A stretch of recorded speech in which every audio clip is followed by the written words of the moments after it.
Ya, berikutnya pemirsa, Ketua Komisi 3 DPR RI Habibur Rahman mengusir perwakilan developer atau pengembang direksi PT HDP dari rapat dengar pendapat pada Kamis 26 Februari.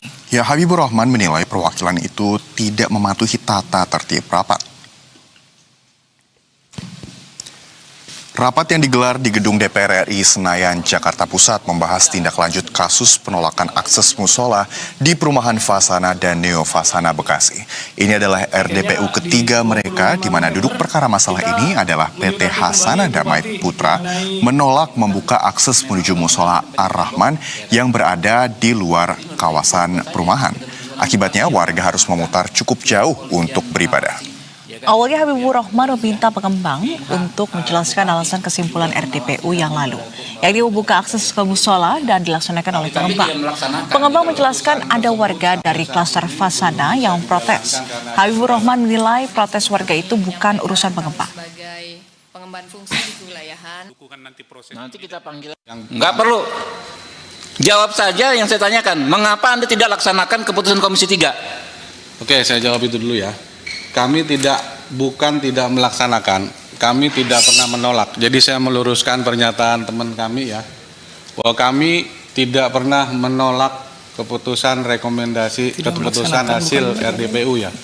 Tapi tidak melaksanakan gitu loh. Keputusan tersebut sampai saat ini belum bisa dijalankan karena ada kendala. Kendalanya ini nanti kita bisa sampaikan dalam pertemuan ini. Nah, sebelum melanjutkan itu, Pak Ketua ya, ini kan forum rapat dengar pendapat ya. Kita semua dimintai pendapatnya untuk mengambil keputusan agar masalah yang ada bisa diselesaikan secara objektif dan jernih. Anda selesai ya Pak, di Undang-Undang MD3, saya nih Ketua Komisi 3, pimpinan Komisi 3 memimpin rapat mengatur lalu lintas jalannya persidangan. Ya. Jadi kalau saya sampaikan Bapak jawab yang menjadi pertanyaan tadi, Bapak jawab saja Pak, jangan di luar topik itu Pak. Ya, saya sudah jawab ya. Ya apa kendalanya apa? Saya sampaikan kendalanya. Yang pertama ya, adanya sebagian besar warga klaster menolak pembukaan tembok dan menyatakan akan menuntut HDP secara hukum jika melakukan pembukaan tembok klaster atau mengizinkan pihak lain membuka tembok klaster. Satu. Yang kedua, pernyataan penolakan tuntutan secara hukum dari warga tersebut disampaikan secara tertulis kepada HDP melalui surat tertanggal 12 Oktober 2024. Ya, itu hal yang sama dengan poin pertama ya. Terus selanjutnya. Tapi ada tambahan. Saya minta jangan dihentikan dulu Ketua ya. Saya ngatur Pak. Anda keluar.